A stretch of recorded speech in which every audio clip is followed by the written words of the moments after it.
Crisanti diventa, lo avete avvicinato, avete dialogato con lui, diciamo che la maggioranza attuale lo vede come un candidato possibile che mette d'accordo tutti, Lorenzoni. Io so che ogni volta però ci confrontiamo anche su queste tematiche, diciamo, da dietrologia politica, o come la vuole vedere lei?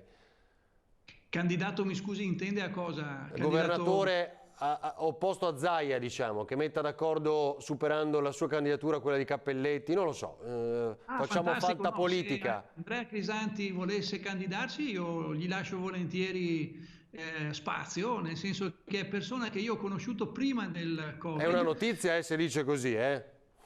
Ah, ma guardi, credo che abbia delle cose più importanti da fare perché ha delle competenze talmente forti nel suo settore che sarebbe una perdita per tutti.